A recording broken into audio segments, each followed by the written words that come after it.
ஆசீர்வதிக்கும் தேவன் நம்மை ஆசீர்வதிப்பாரே. துதி ஸ்தோத்திரம் இயேசுநாதா, துதி உமக்கே என்றுமே. இன்று ஒரு வசனம்.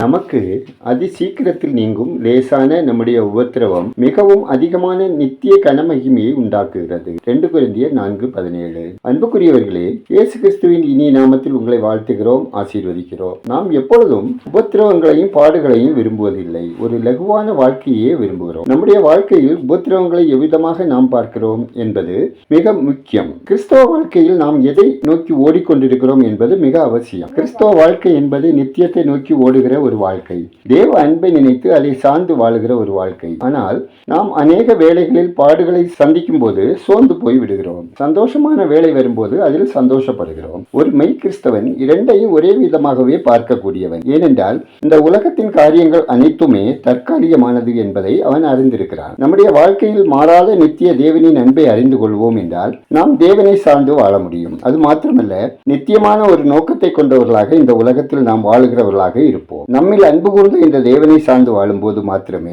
நாம் இந்த உலகத்தின் பாடுகளையும் இன்பங்களையும் ஒரே விதமாக நோக்குகிறவர்களாக காணப்படுவோம். தேவ கிருபை நம்மில் பெருகுவதா. நாம் ஜெபிப்போம். சர்வ வல்லமையும் கிருபையும் நிறைந்த பரலோக பிதாவே, ஆசீர்வதிக்கப்பட்டதான இந்த நாளுக்காய், இந்த நாளின் வசனத்துக்காய் நன்றி சொல்கிறோம். தேவனே, எங்கள் நெருக்கடிகள், தேவைகள், கஷ்டங்கள், பலவீனங்கள் வரும்போதெல்லாம் எங்களுக்கு உதவி செய்கிற தேவனாய் இருப்பதற்காக உண்மை துதிக்கிறோம், ஸ்தோத்திரிக்கிறோம், மகிமைப்படுத்துகிறோம். அப்பா, உங்க அன்பு பிள்ளைகள் அனைவரின் உள்ளான மனுஷன் புதுப்பிக்கப்படவும் உங்க வார்த்தையின்படி உருவாக்கப்படவும் வழி நடத்துங்க. ஆண்டவரே, ஒவ்வொரு குடும்பத்திலும் தேவ பிரசன்னமும் சமாதானமும் நிறைவாய் பெருகவும், பெற்றோர் முதியோரை கனம் பண்ணவும், அன்புடன் பராமரிக்கவும், பிள்ளைகள் கர்த்தருக்கு பயந்து கீழ்ப்படிதலுடன் வாழவும், வாலிப பிள்ளைகளுக்கு ஏற்ற வாழ்க்கை துணை கிடைக்கவும், பேறுகால ஸ்திரீகளின் பலவீனங்கள் நீங்கவும், சுகம் பேருண்டாகவும், சிறு பிள்ளைகளுக்கு கர்த்தருடைய பாதுகாப்பும், வியாதியோடு உடல் பலவீனத்தோடு இருக்கிறவர்கள் ஆரோக்கியத்துடன் வாழவும், ஒவ்வொருவரின் வேலை, தொழில், வியாபாரம், விவசாயம் ஆசீர்வதிக்கப்படவும் ஜெபிக்கிறோம். கர்த்தாவே, இந்த நாளில் பிறந்த நாளை, திருமண நாளை காணும் ஒவ்வொருவரையும் ஆசீர்வதிக்க ஜெபிக்கிறோம். கர்த்தாவே, எங்கள் தேசம் ஆசீர்வதிக்கப்படவும், மக்கள் கர்த்தரை அறியும் அறிவில் வளரவும்,